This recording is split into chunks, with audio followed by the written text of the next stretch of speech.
Big TV భక్తి సమాచారం WhatsApp ఛానల్లో జాయిన్ అవ్వండి. అన్ని విశేషాలు ఎప్పటికప్పుడు తెలుసుకోండి.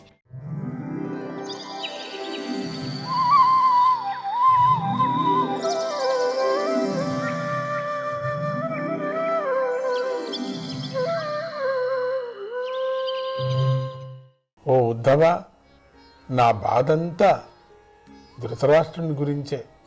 ఆ ధృతరాష్ట్రుడు ఎందుకంటే ఆయన మరణించిన తన తమ్ముడికి ద్రోహం చేసి పాపాన్ని మూటగట్టుకున్నాడు. కొడుకులు చెప్పిన మాటను విని ఆ మార్గంలో నడవటమే వ్రతంగా పెట్టుకున్నాడు.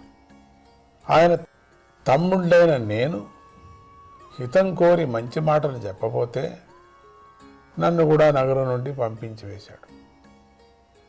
ధృతరాష్ట్రుడు నన్ను బహిష్కరించాడే అని నాకు ఆశ్చర్యం కానీ దుఃఖం కానీ కలగలేదు.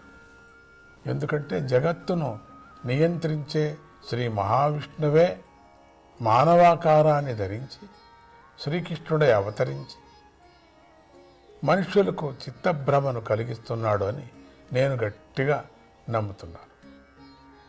ఆ శ్రీకృష్ణుని అనుగ్రహంతో అంతటా ఆయన మహిమనే చూస్తూ ఇతరులెవరూ నన్ను గుర్తించుకోకుండా జాగ్రత్త పడుతూ ఈ భూలోకంలో పుణ్యక్షేత్రాలను సందర్శిస్తూ తిరుగుతూ ఉన్నాను.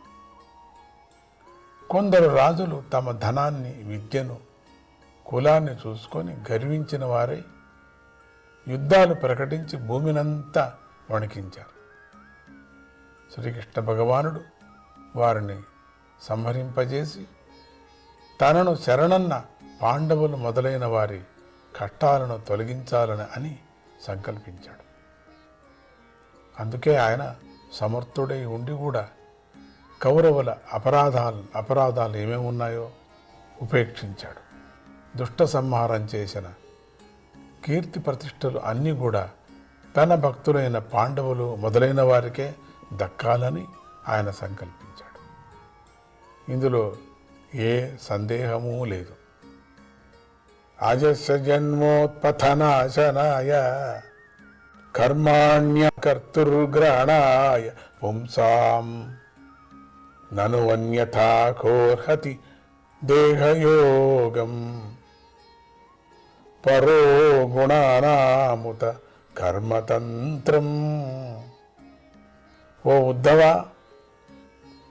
పరమేశ్వరుడికి పుట్టక లేదు.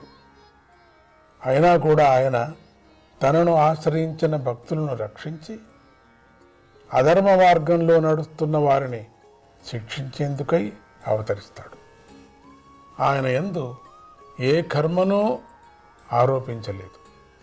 ఎందుకంటే ఆయన కర్త కాదు. కానీ ఆయన మనుషులను ఆకర్షించి వారిని ధర్మ మార్గంలో నడవటం కోసం, లోకక్షేమం కోసం కర్మ చేస్తున్న వాడిలాగా కనిపిస్తాడు.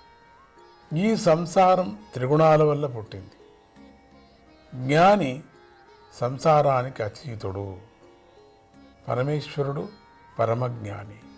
అటువంటి ఆయన కర్మకు వశుడవ్వటము, దేహంతో సంబంధం కలిగి ఉండటం అనేవి అసాధ్యమైన విషయాలు. మిత్రుడవైన ఓ ఉద్ధవ, ఇంద్రుడు మొదలైన లోకపాలకులకు ఆ భగవంతుడి ఆజ్ఞను అనుసరించి తమ తమ కార్యాలను నిర్వహిస్తూ ఉంటారు. ఆ ఇంద్రాది దేవతలు ప్రార్థించగా ఆ దేవకార్యం కోసమై జన్మలేని భగవంతుడు యదువంశంలో శ్రీకృష్ణుడై జన్మించాడు. ఆయనను కీర్తిస్తూ ఆయన కథలను చెప్పుకునేవారు పవిత్రులవుతారు. అందువల్ల ఆ శ్రీకృష్ణుని గురించి నాకు చెప్పు అని ఉద్ధవుణ్ణి విదురుడు అడిగాడు. ఇంతటితో 3వ స్కంధంలో మొదటి అధ్యాయం సమాప్తము. ఇక 2వ అధ్యాయం. ఈ మొదటి అధ్యాయంలో అన్ని విదురుడి ప్రశ్నలే ఉన్నాయి. విదురుడు సత్పురుషులను, భగవద్భక్తులను అందరినీ గుర్తించుకొని ఒక్కొక్కరి గురించి విడివిడిగా అడిగాడు కదా. దీనిని బట్టి భక్తుల గురించి చెప్పుకున్నా కూడా శుభమే కలుగుతుంది అని అర్థమవుతుంది. ఈ 2వ అధ్యాయంలో విదురుడి ప్రశ్నకు బదులు చెప్తూ ఉద్ధవుడు శ్రీకృష్ణుడి బాల్యలీలను వర్ణించడము అనే విషయం చెప్పబడింది. విదురుడు ఉద్ధవుణ్ణి చూసే సమయానికే ఉద్ధవుడు శ్రీకృష్ణ విరహ వేదన అనుభవిస్తూ బాధపడుతూ ఉన్నాడు. భాగవతోత్తముడైన విదురుడు శ్రీకృష్ణుని గురించి తెలుసుకోవాలని ప్రశ్నించగా గొప్ప భక్తుడైన ఉద్ధవుడు భక్తిలో మునిగిపోయాడు.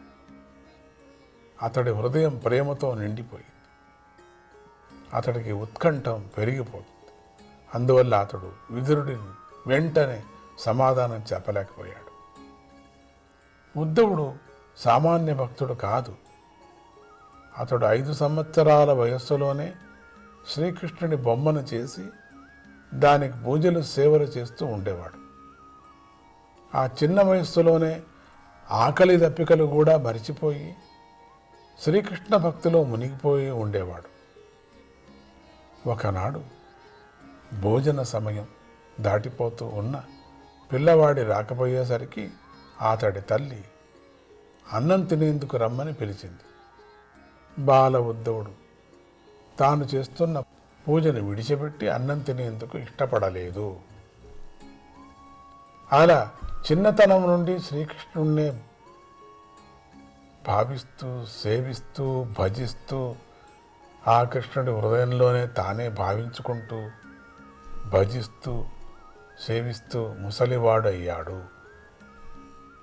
విదురుడు శ్రీకృష్ణుడి గురించి ప్రశ్నించగానే ఆయన మనస్సు శ్రీకృష్ణుడి పాదాలయందు లగ్నమైపోయింది.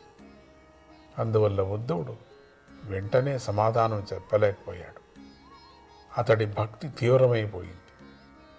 శ్రీకృష్ణుని పాదాలనే భావన చేయటము అనే అమృతానందాన్ని అనుభవిస్తున్న ఉద్ధవుడు సుమారు గంటసేపు అలాగే మౌనంగా ఉండిపోయాడు.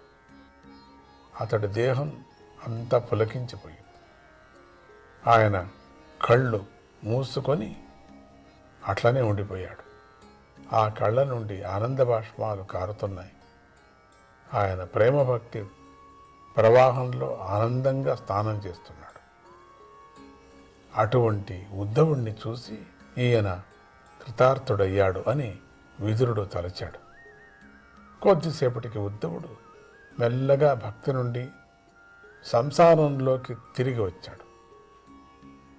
కళ్ళు తుడుచుకుంటూ భగవంతుడు లీలను స్మరించుకొని ఆశ్చర్యపోయిన వాడే విదురుడితో ఇలా అన్నాడు.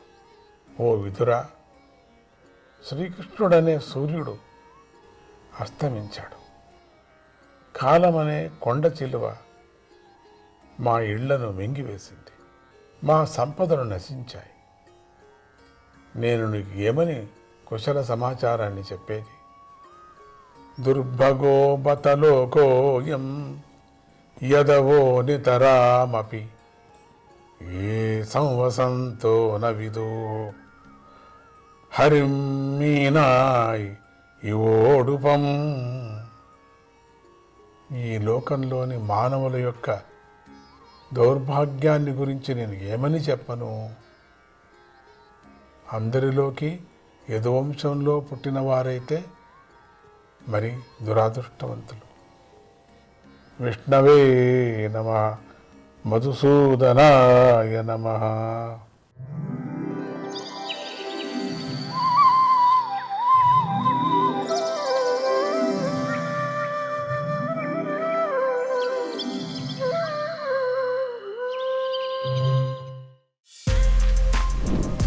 For more videos like this, subscribe Big TV channel.